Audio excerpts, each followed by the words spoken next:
It's about time. It's 8 o'clock now for the morning talk. Is there anyone not here? Please put your hand up.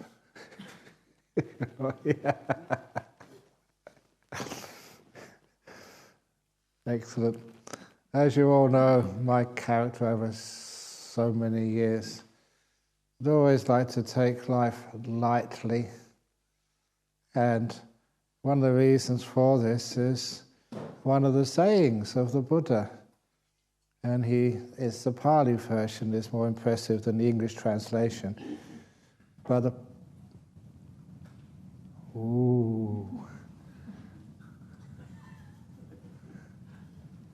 I think I put the aircon on. Because it's a bit sort of too hot in here, so I asked them to put it down to 16 degrees or 50. In my dreams, no. No, the verse was Sukhino Chittang Samadhiyati, and it's one of those little, very easy verses which I remembered very quickly, because it means from happiness the mind becomes still. It's the cause of stillness, the samadhi of the peace of the mind is happiness. And that was a very important teaching for me, because sometimes as a young Buddhist and sort of going to all the different Buddhist temples, trying to find out which Buddhist temple suited me, which teacher suited me, you went to many, many different traditions and different teachers.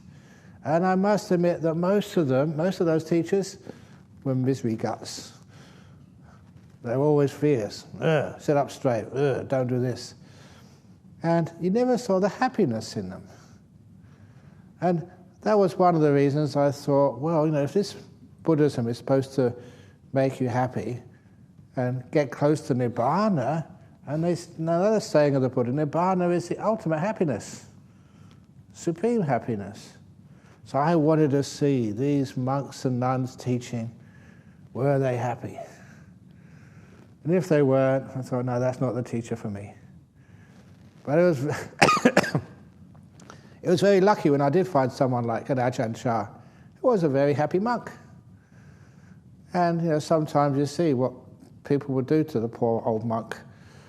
And he would always tend to laugh, never get upset and angry. And sometimes, especially us Western monks, because the Western monks, we were always doing things wrong. Because we weren't brought up in that culture. We didn't know what to do. We were learning from scratch. And so sometimes one of my favorite stories was the first year staying with Ajahn Chah. It was a very poor monastery. He hadn't become famous yet. A few people knew that he was a very wise monk. But I needed some soap to wash. And the only way you can get anything there, of course monks don't have any money, you can't go to the shops. The people would come and offer stuff, requisites, to Ajahn Chah, and he'd put it in this big water jar. And when he wanted something, he said, "Well, I want soap," and he'd look in there, see if there's any soap. Here, this is some soap, and give it to you. No choice, but any old soap will do. So I went to him to ask for some soap, but of course Ajahn Chah could not speak English. So I had to learn the Thai word for soap. And Thai word for soap is sabu. But I said sapo. Close enough, I thought. But, and he asked, "What do you want sapo for?" I said, "No, to wash." And Ajahn Chah almost fell off the chair. Because sapo means, in the Northeast dialect, it means pineapple. And he said, "These Westerners, they're very advanced. In Thailand, we use like this soap, but no, they use pineapple to wash." And he never, ever let me forget that. And it made him very happy. So you don't criticize people, that's the wrong word, learn it again. Instead, he showed that the response to making mistakes is happiness. And then everybody learns. And of course, we made so many mistakes in those early years in Thailand. we gave so much happiness to our teacher. So many nice stories. But it confirmed for me something which, reading in the Buddhist books, it is from happiness that the mind becomes still. You get inspired, uplifted. The opposite is when you get so critical and negative about yourself, about life, about a monastery, about everything. That's so easy to do. Instead, we tend to always look on the nice side of life.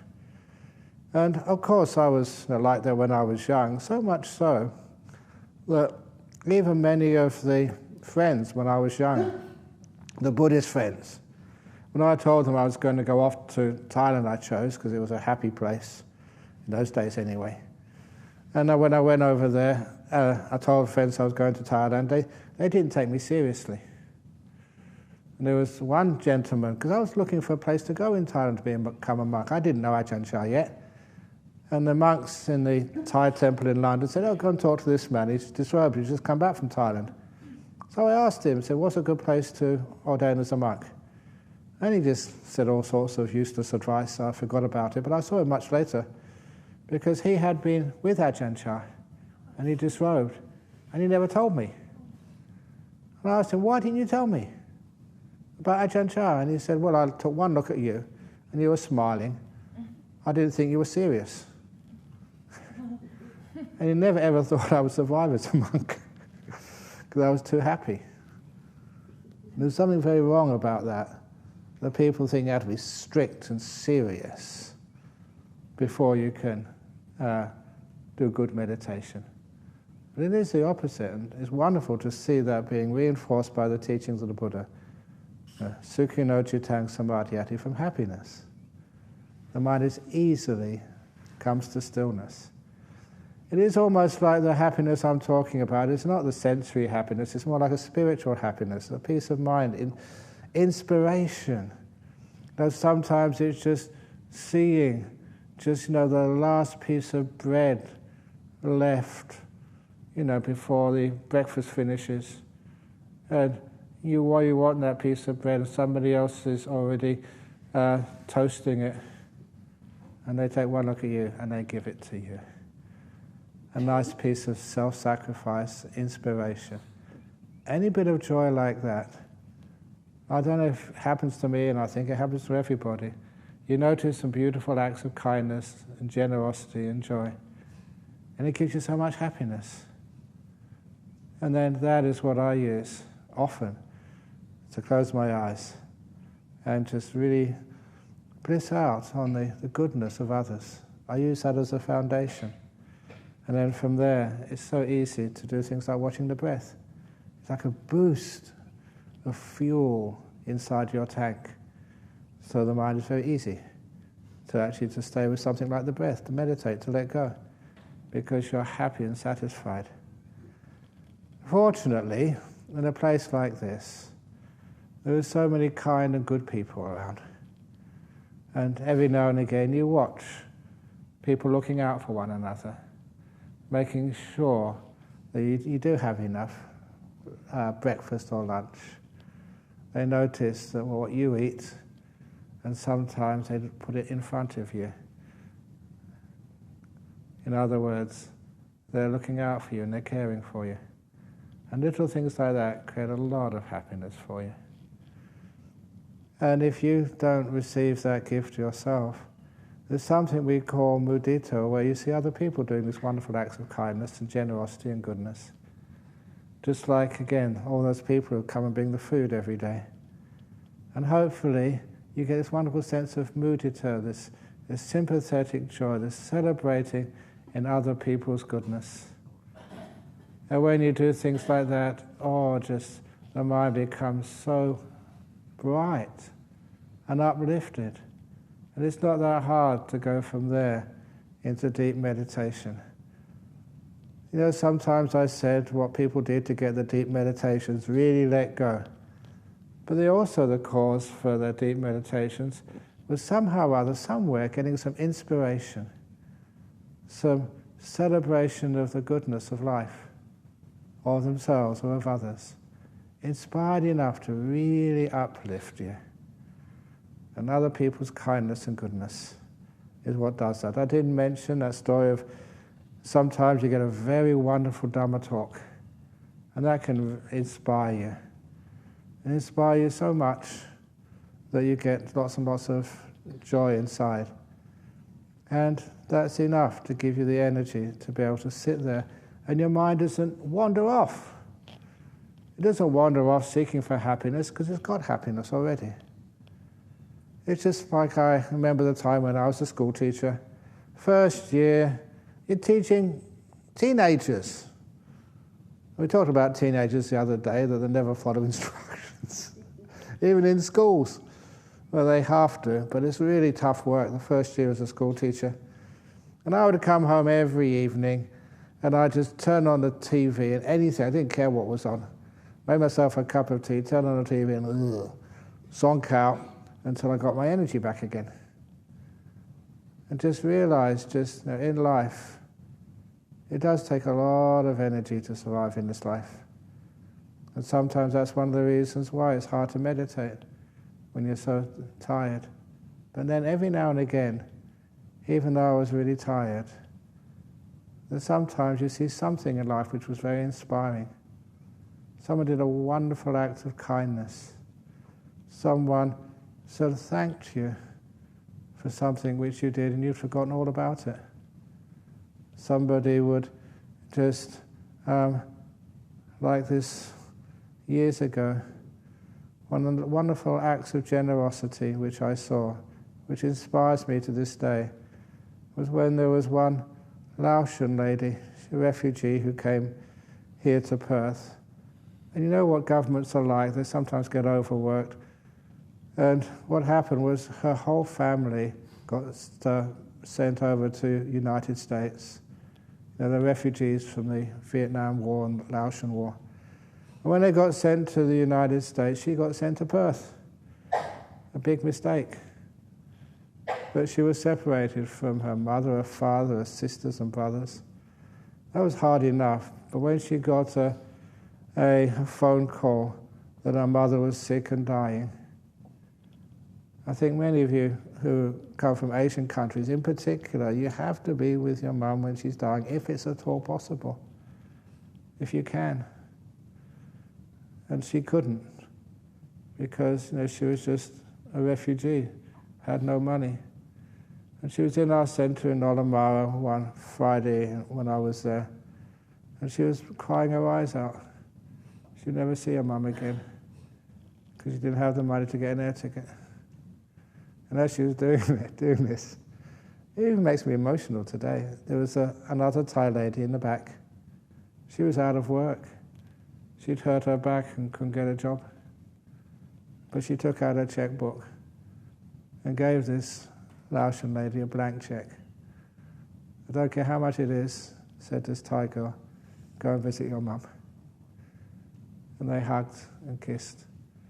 And they were just acquaintances, that's all. And those beautiful acts of generosity, a blank check for a woman who really, really, really needed it.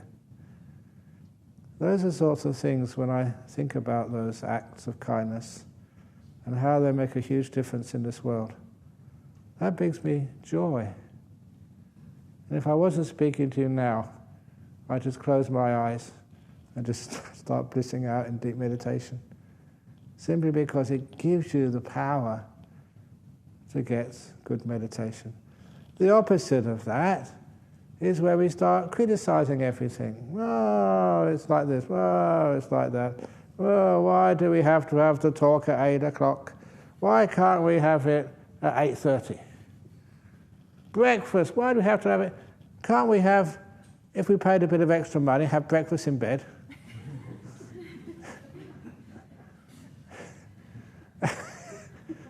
It's an idea, isn't it? No, not breakfast in bed. Oh, come on.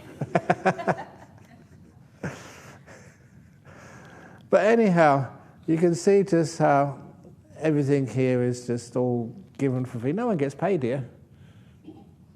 Group manager, do you get paid? Leha? No. The cooks, they get paid. The teacher, does he get paid? No. And you don't want to be paid because that will take all the joy and happiness out of it. The wonderful act of giving means it inspires you, uplifts you. But it's not just that which creates happiness. It's one of the Buddha's teachings. It's the second teaching, which was given or recorded when they brought all the teachings together. It's called the fruits of the holy life. And it was where the new king went to see the Buddha in the bamboo grove. And never seen the Buddha before. And it was asking the Buddha, why did you become a monk? You know, you could be rich and you could be comfortable like me, said this king. And the Buddha said, you just don't know what comfort is, what happiness is. And then the Buddha started explaining what happens to you when you do a real proper religious life, a spiritual life. It leads to ever-increasing happiness. And he pointed out some wonderful things, just like keeping precepts.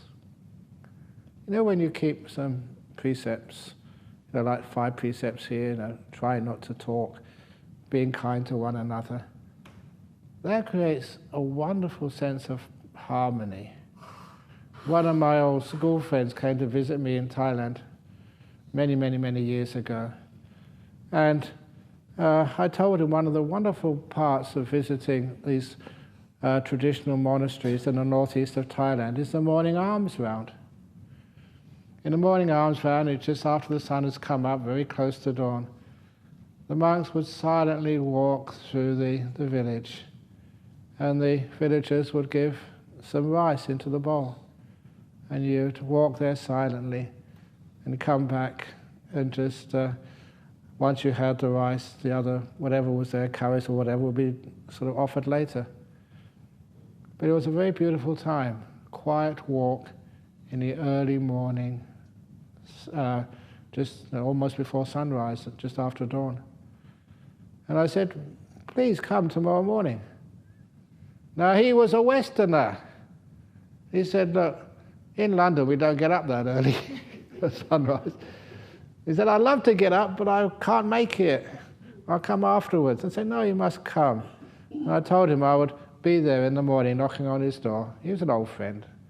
I'd knock on his door of his room to wake him up and wait for him and take him on the alms round with me, which of course I did the following morning.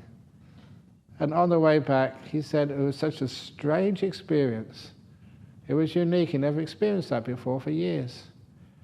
That when he went to bed, because I was a monk and I said I would be there the following morning, he knew I would. 100%. He said sometimes in the world outside, people promise all sorts of things. Sometimes it comes up, but sometimes, most times it doesn't. But because it came from a monk, he knew that truthfulness meant that I would be there. And it made himself so a wonderful experience. You could trust people. And that's what happens when you do have some virtue in this life. It makes life so much easier. When you're in this retreat centre here, you don't have to really lock your doors. You don't really have to hide things. You know, people will look after them for you. What a beautiful thing that is, that trust and that goodness, that kindness. It's something in the Jhana Grove Retreat Centre. While we do ask people to keep those precepts, I don't tell you what those precepts are. You know, one of the reasons I don't tell you what the precepts are you're supposed to keep on the retreat centre is because when I became a Buddhist, I read those precepts and thought, well, why not? I never went to some ceremony to keep precepts. What actually happened was I'd been going to the Thai temple for a while as a layman, and then one of the monks took me aside and said, you've been coming here long enough now, it's about time you took the 5 precepts. And I said, well, what are the 5 precepts? He said, oh, not killing any living beings. I said, well, I don't kill any living beings. At that time I was a very strict vegetarian. And he said, oh, no, okay, not stealing. I never would steal, but I had the idea, as a poor student, that if the people on the bus in London didn't ask for the fare, I never needed to pay it. their fault. But you know, just after a while when you're meditating, you think, well, someone has to pay for these buses. And so it came that even if you weren't asked for the fare, you would still pay it anyway. You say, excuse me, sir, you didn't ask me for the fare. And you give it to them. And they've got so much happiness and joy when you do things like that. I still remember just, building this monastery, building this place. When building the monastery, we used to get supplies from the hardware store, and the goodness, the purity, and the trust which the monks had got was so wonderful that when one day, getting a lot of wood from the wood store in town, and just it happens, we had so much, and there was a big rush, so there's quite a bit of wood I didn't pay for. When I came back and unloaded it from the car, I thought, oh my goodness, this wood hasn't been paid for. So I went back to the shop and said, oh, there's about $50 worth of wood here. You gave it to us, and you were so rushed, we were rushed, we didn't pay for, so here's the money. I remember the look on the person's face who was like looking after the counter. He looked at me as if I was mad. And he said, just hold on a moment. And then he went to see the big boss, and then the big boss came down and said, we're going to give you a discount from now on, a builder's discount. You're not builders, but nevertheless, your honesty has really impressed us. So now you have 10% off all of your orders. Actually, so we made a lot of money out of that. But it wasn't the money so much, it was just the trust. It made me happy, made other people happy. And you can see just how the goodness creates a happier world. And against that, I remember going to one retreat. This was a long time ago. We didn't have our own retreat centre, and this was in Safety Bay, in the Penguin Road. I remember that name. At the bottom of Penguin Road there was some nunnery somewhere. And there's hardly any nuns left, but they allowed us to use the place for a retreat.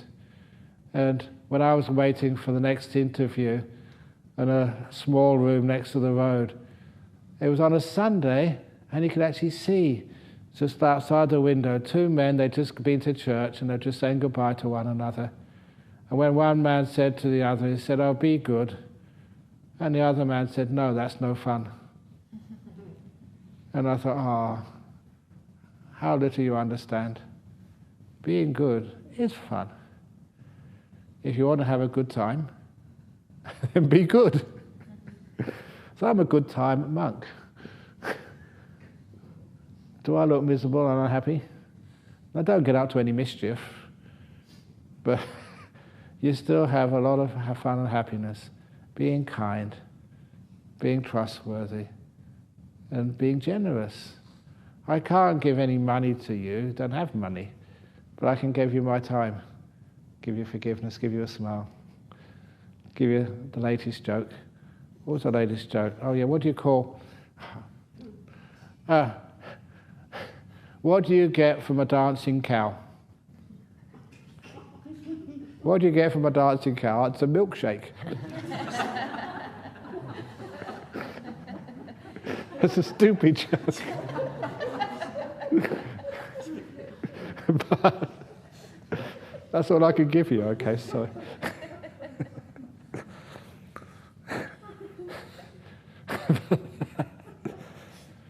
But that sort of joy and uplift and happiness is something which was encouraged.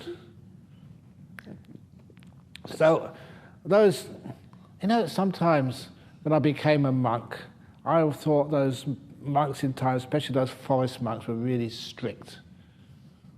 The Ajahn Brahm was, and there's one monk up there we got a photo of, is one of my favourite monks, Ajahn Singtong. He had such a great sense of humour. And one of his stories, which he told me himself, because I went to visit him, and he said he was staying with this monk, Ajahn Brahm, who was really tough, really strict. And these monks were really strict. If they needed a sort of They had a fever, mostly sort of how was it called? Not the malaria fever or something. They would just get the what's it called, the fluid, the drip, and they just put it in their own arms. They didn't bother with anaesthetic or anything, just bung it in. Really tough monks. And there was one monk who was, sometimes there's not much difference between toughness and stupidity. Because I remember one monk, I've already started this story, so I may regret this afterwards, but here we go. This one monk, I was staying with him for one range retreat. In the morning, he wasn't there for morning chanting. Nor the abbot was missing as well. I wonder where they'd gone to. So we did our morning chanting ourselves. And later on, when it came to the one meal of the day, he was sitting there. He was really grey, and his head was down. And the abbot was laughing all over his face. And I said, "What happened? What happened?" He said, "The night before this monk," he said he got fed up was when he urinated. He could never urinate in a straight line. So he decided to circumcise himself.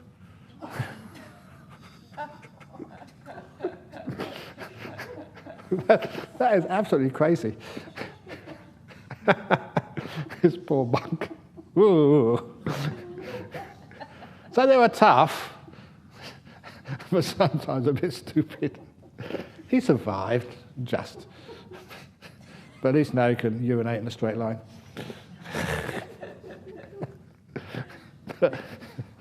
Anyhow, this monk, Ajahn Brahm, in Ajahn Mahaprabhu's monastery, again very strict. If you didn't get there for the morning chanting, then you couldn't eat that day. No food. So this poor monk, he was meditating late at night, so he had a snooze, and then he got up late. Too late for the morning chanting. Oh my goodness, what should I do? So he went into the forest, and he got a chicken, a rooster. He was a village boy, easy to catch. So he caught this chicken, and he put a string around its neck, and he dragged it to the meditation which happened after the chanting, just like here. He dragged it to the meditation hall, making all this noise.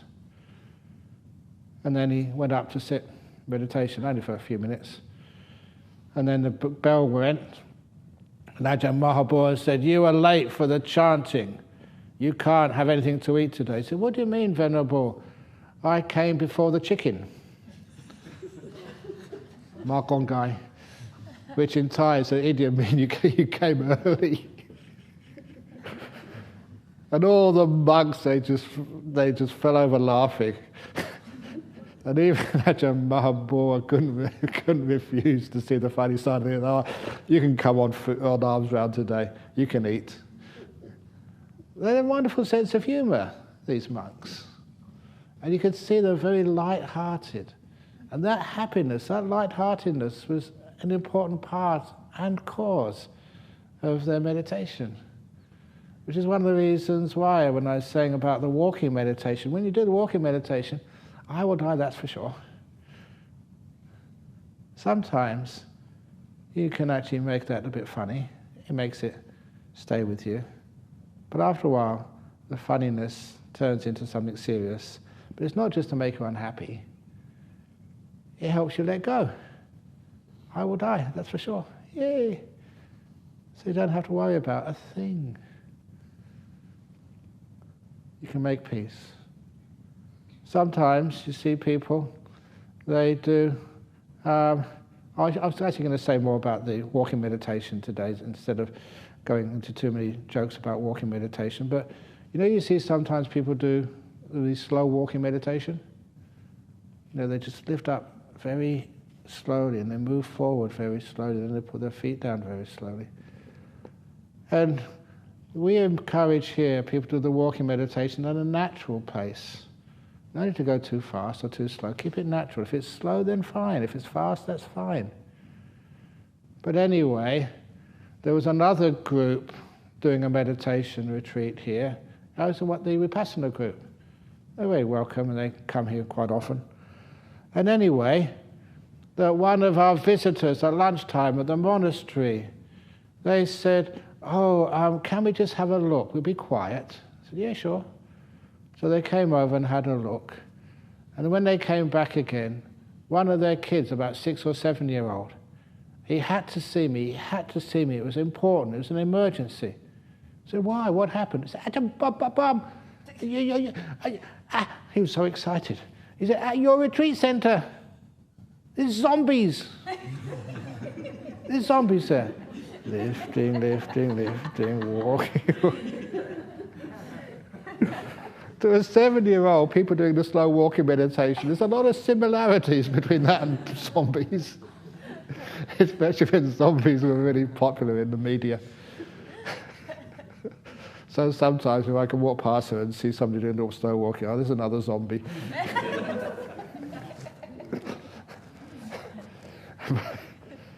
But it's not a zombie meditation, it's just people smarting, enjoying the activities. And the other one, a similar story.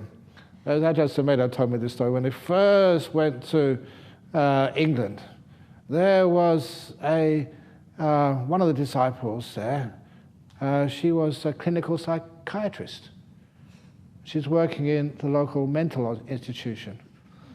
And there's, again, for many people who do clinical psychology and psychiatry, they get a lot of help from Buddhist teachings. So anyway, she managed to get this big mansion in one of these villages in Sussex. And it was a run-down mansion, but she was going to fix it up after many years. And so the nice thing was it had stables, which you could make into a meditation hall, and lots of rooms where people could do a retreat. It was the very first meditation retreat which they did in UK. And about 20 or 30 people were doing this retreat. And so, but you know what English villages are like? In English villages, there's always the neighbours. They look through the curtains and see what's going on and peeking, what's happening. So one afternoon, one of the neighbours, they opened the windows and saw all these people in white clothes, as you see some of the people keeping precepts wear white clothes. All these people wearing white clothes doing this very slow, weird walking. You know what happened next? And this was in the house, which was, they all knew in the village, had been brought by the clinical psychiatrist who worked in the local mental health institution. She rang the police, honestly. And the police came to try and take them all back to the... And I'm not in a mental institution, I'm a Buddhist. Now, this was many years ago. On a retreat, it took a lot of explanation to realise that this was sane people doing very peaceful things. And they got away with it that time, but please be careful. But anyway, when you're doing real walking meditation, I wanted to talk about that this morning. You do real walking meditation. Because many of you know how to do sitting meditation, I haven't seen many people doing the zombie or any other type of walking meditation in there. So how you do it, you start at one end, present moment awareness, just be here, and then you start walking. You don't force the walking, keep it natural. If you need to walk fast, you walk fast. Slow, walk slow. But the main thing is you keep your awareness mostly in your legs, where you are, how you're walking. Because that's the most prominent thing which is happening when you're walking. You look at those walls, there's nothing on the walls there except those stupid clocks in that room. And we try and, nothing much to watch through the windows. The halls are supposed to be boring. There's nothing else to watch except in this room, your breath or something. Nothing much to watch when you're doing walking meditation except the feelings in your feet. You put your gaze about 2 meters in front of you, not to the left, not to the right, just a body length in front of you. That gives you the sense of safety, security. If you try and do closing your eyes when you're doing the walking meditation, you go bump into the wall. You've got to know what you're going, where you're doing.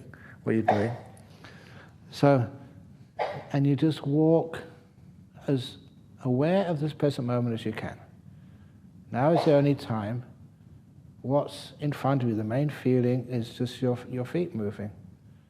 And you're just being kind, not rushing it, not going slow, not going fast. And then what happens is you do become very aware of just one foot moving as you begin to make the step. You can feel just the weight moving to the stationary foot, and the other foot, you can feel it start to lift off the yoga mat carpet. The yoga mat's in there. And as they do move up, you can actually start to feel all the different sensations which are necessary just to move one foot off the mat. You don't force it, but you observe it as it lifts up, above, and as you have to balance. Walking is a very complex procedure, as anyone in physiotherapy knows. If someone has an accident or they have a stroke, learning how to walk again is incredibly complex. And there's so many different muscles have to move just for one step. You can feel it happening as you move forward, and then what part of your foot touches the ground first? And what touches it last? And how does the weight transfer? And you're aware of this very simple process of just one step, and then the next step. Now, just like watching the breath, some people thought that would be boring. But after a while, it becomes fascinating. Just one step, how it feels.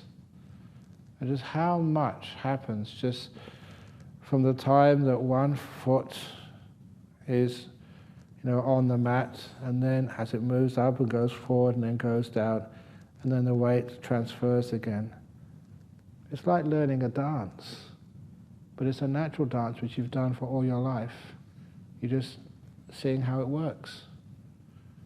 And it becomes a wonderful help, a complementary practice to sitting meditation. You sit and you walk, and you sit and you walk. Because I think you all know sometimes you're sitting down on a chair or on a cushion here. After a while you get a bit stiff. You do need to get up and do something.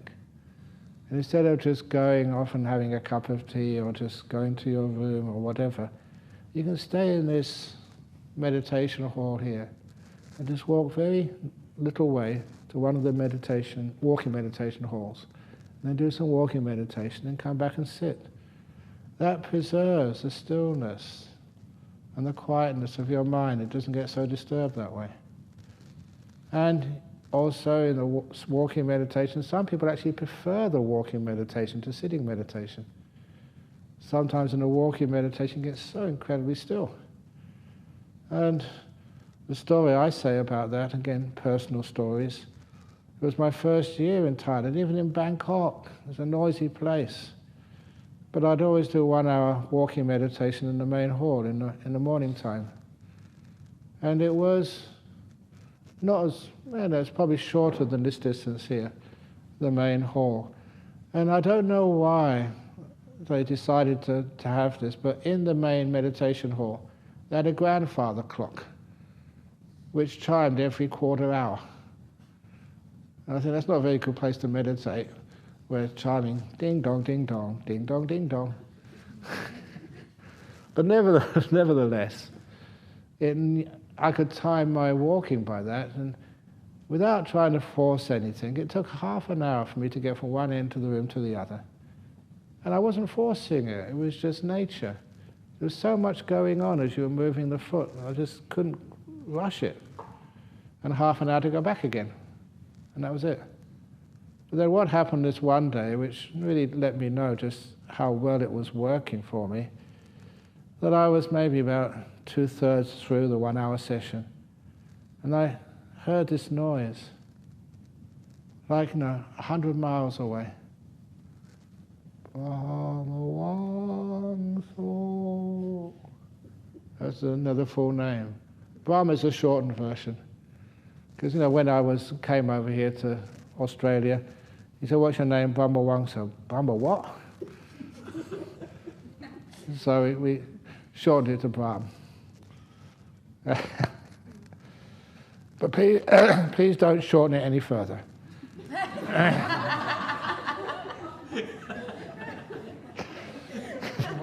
Because that actually happened. I went to give a talk on Buddhism in a girls' school, a Mercedes school. I still remember it.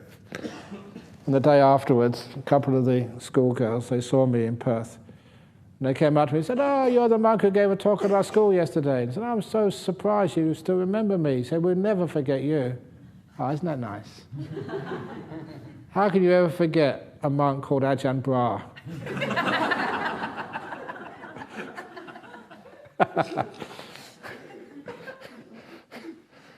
So there's an M on the end. So anyway, they heard the sound. Brahmavamso, Brahmavamso, like a long distance away. And so, you move your attention away from your feet to the source of the noise. And I could see in the corner of my eye, there was a monk standing next to me, shouting in my ear.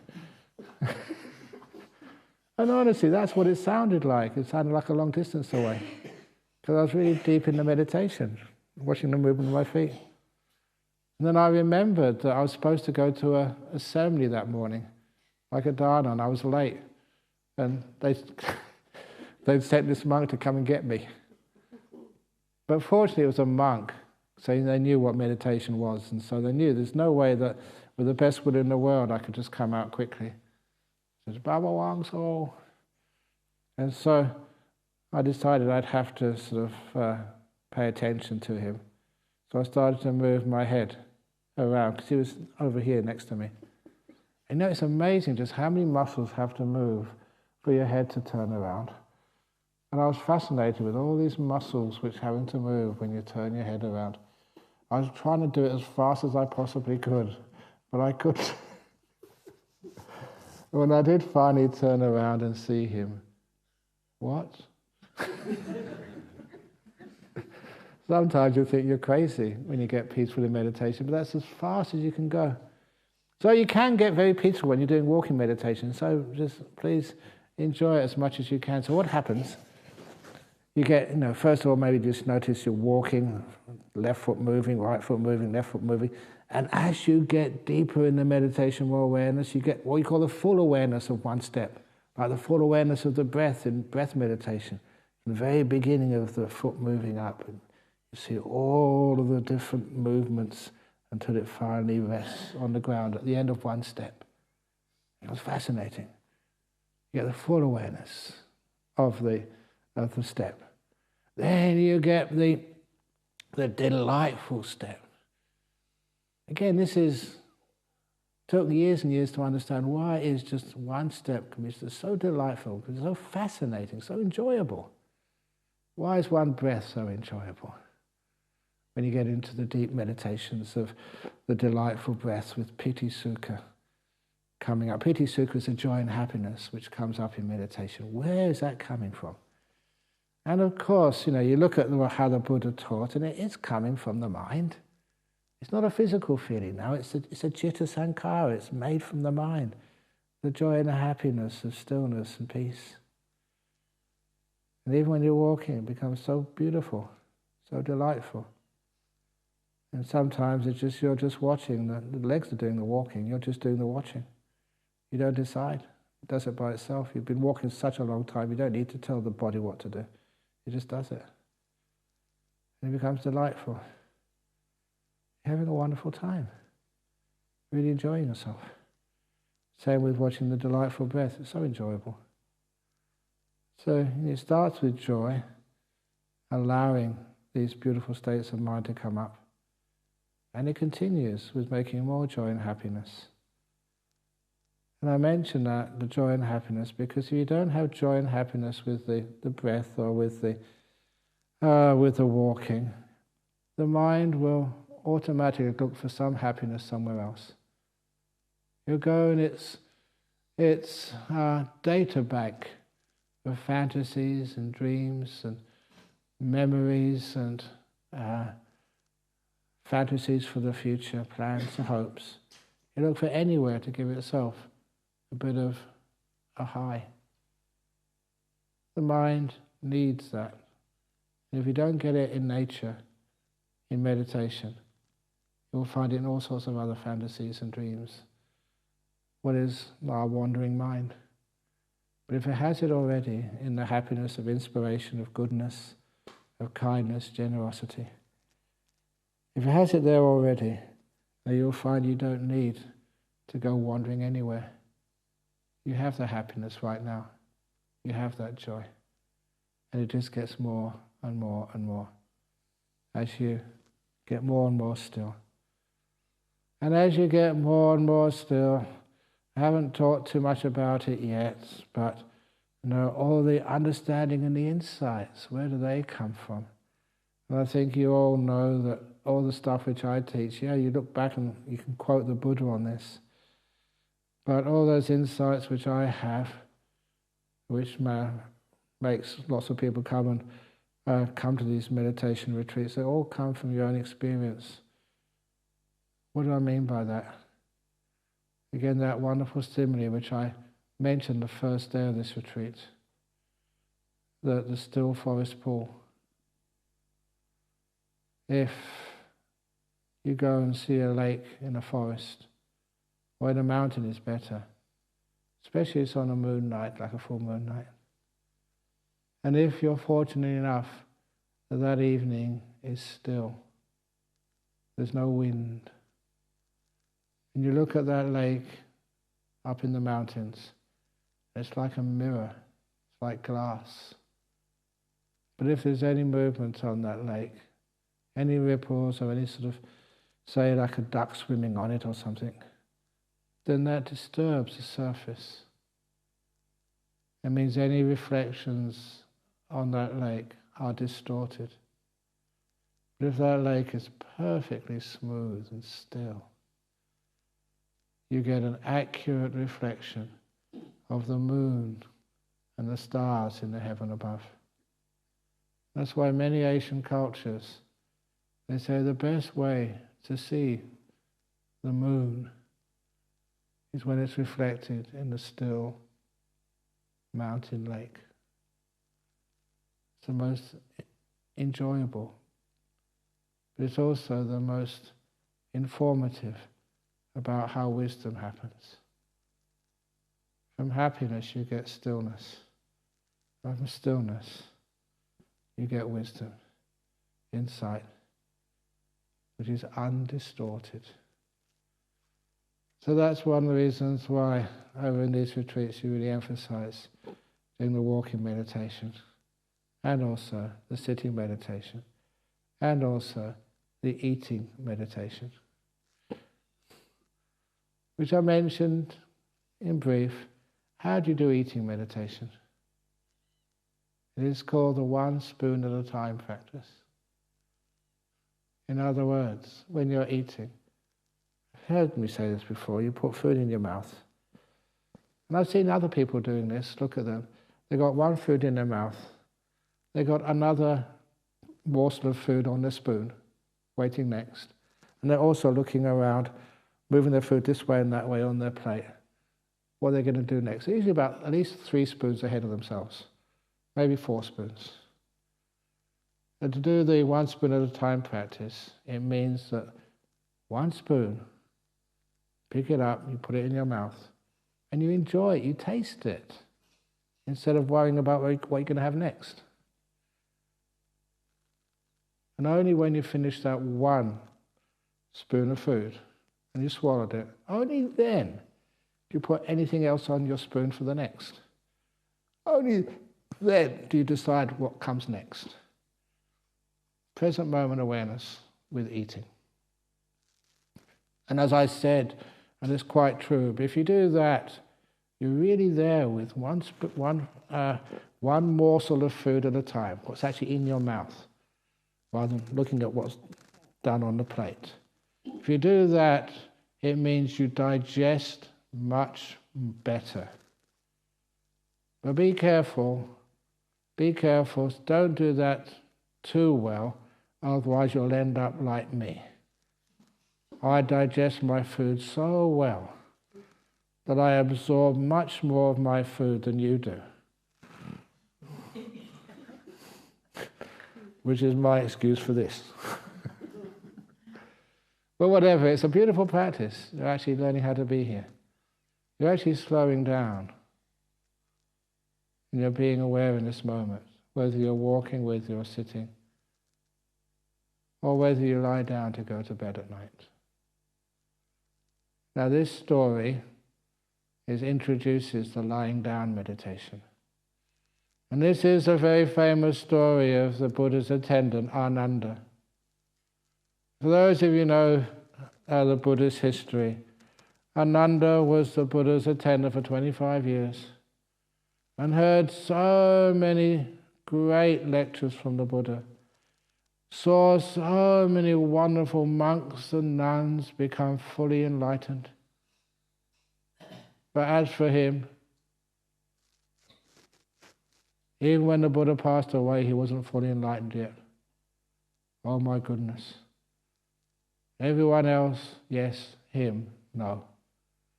So he was very disappointed. And especially when they had the first council, like a conference, getting as many enlightened monks together as possible so they can gather all the teachings together, what became known as the suttas and the Vinaya, getting all of them together there and reciting them all. And so they selected 499 fully enlightened ones.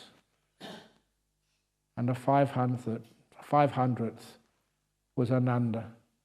They said he has to come, even though he's not fully enlightened, because he's been with the Buddha for such a long time, he's heard so much, surely we must invite him. So the following day, there was going to be this big conference, 499 arahats, and Ananda, the 500th, who wasn't enlightened yet. And to understand what it must feel like, imagine at the end of this retreat, I made the announcement that every one of you was enlightened except for you. How would you feel? Really pissed off.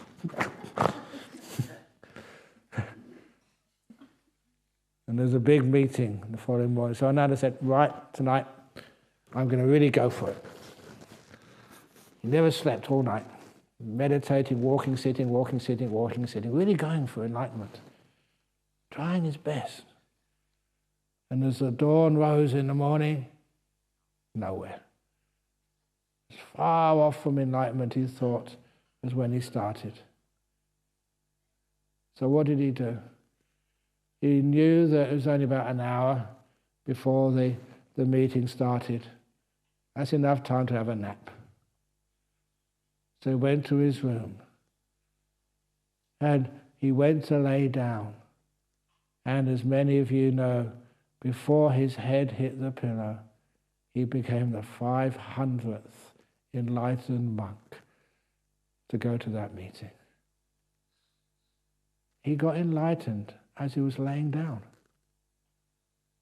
That's why I encourage that meditation for you. It worked for Venerable Ananda. Maybe it'll work for you. Obviously, why did that work? Because he was letting go. He had everything there, just needed to let it go, to really let go. That's what he did. He was late for the meeting, just to give the final part of the story. He arrived late, on purpose. And they locked the door. And so how did he enter? He came in through the keyhole. Big light came through the keyhole, and then he manifested. Otherwise, I wouldn't have believed him. It's called making an entrance. And he did. The 500th enlightened being in that meeting there. So anyway, so that's what we call, if you get a bit tired today, you can try the Ananda method of meditation. But no, not just that, because there'll be times in your life when you're sick.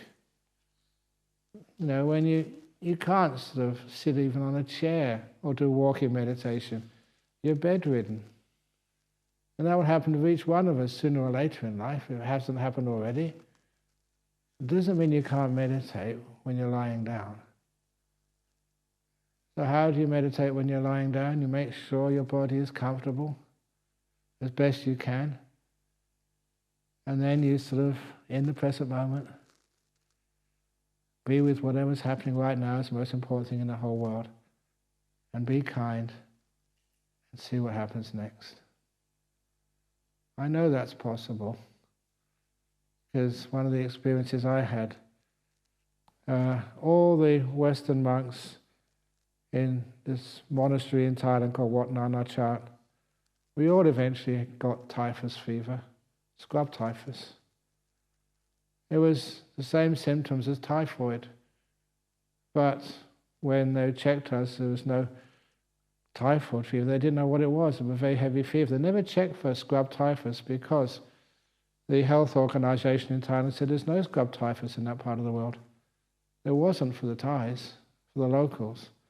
But the visitors, like me, we got scrub typhus. And it was a very heavy fever for many weeks. And that was the time when all the idea of especially Thai girls being petite and pretty and soft, because the nurses in the monks' ward at Ubon Hospital were Thai nurses. They weren't petite and gentle. The one which was looking after me was built like water buffalo.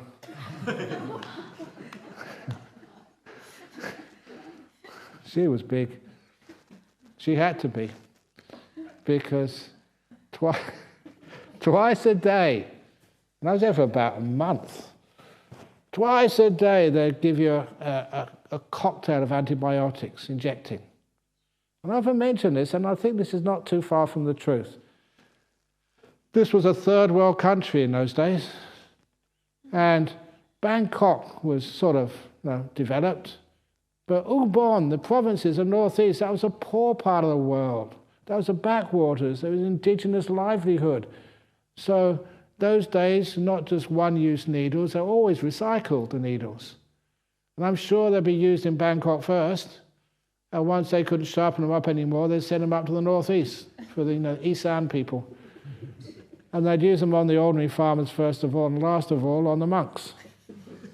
So those were really dull needles. I knew that because I could feel it. So the nurse would never inject you. That's why she had to be big like water buffaloes. Never injected you. Stabbed you. Twice a day in the bottom. All right. I was a young monk, okay, it's only my second year as a monk. And even though I had lots of loving kindness, but not for her. I admit it. She's been a child, may all beings be happy and well, but not that nurse. That really hurt. Especially every day, in the morning and afternoon, sort of after 3 or 4 weeks, there was a very sore backside. But that wasn't the worst thing about having a fever in a hospital. The worst thing, of course, was you just no energy at all, just totally wiped out. And to go to the toilet, there's no one there to help you, no attendants or anything, no even bedpans. That would have been wonderful to have a bedpan. You had to just drag yourself up and hold on to I remember this, hold on to the end of the bed, the metal railings. And when you had enough energy to lurch, fall over to the next one, and then hold on there for a while, and then lurch to the next one. So it was like an expedition, like climbing Mount Everest to go to the toilet. And so when you got there, you made sure you spent enough time there, you didn't have to go back too soon. And so no energy at all. But then I decided one afternoon, this is when Ajahn Chah, the great master, came to see me. You know what he did? Famous. He did it to all the monks, at least most of the monks in those days. He was very wise, but his bedside manner was not that good. He came up to me and said, Brahmavamso, and I was just he was going to talk to me, and I felt so uplifted. He'd come to see me. You'll either get better or you'll die. And then he left. That's what he said. You can't argue with that, can you? It's true. It's not what you needed.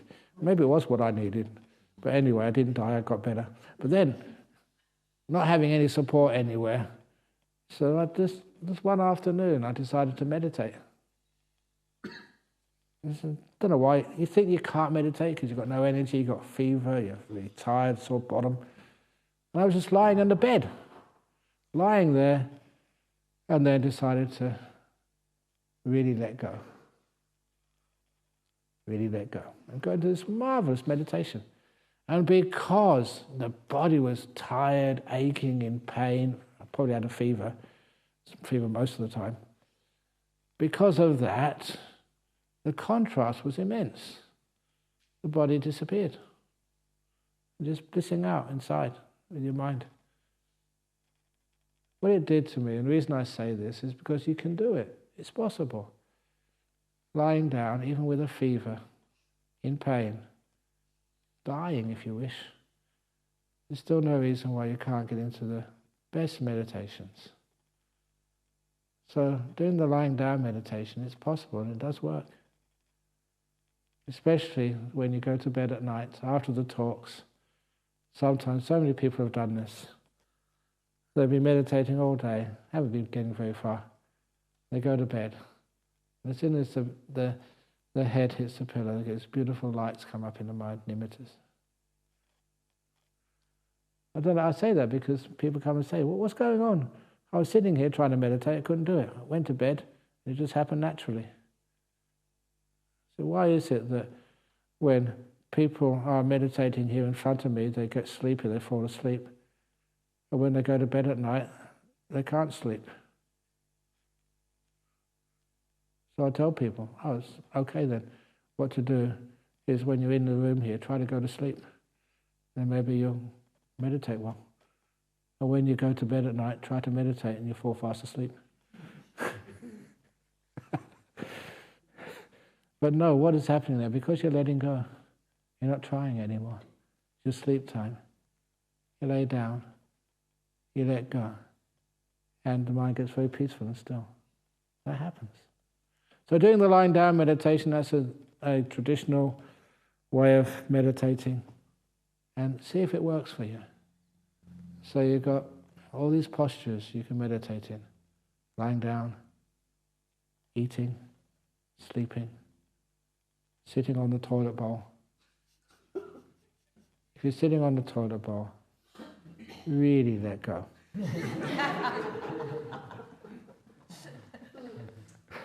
Okay, it's 9 o'clock. Sadhu, sadhu, sadhu.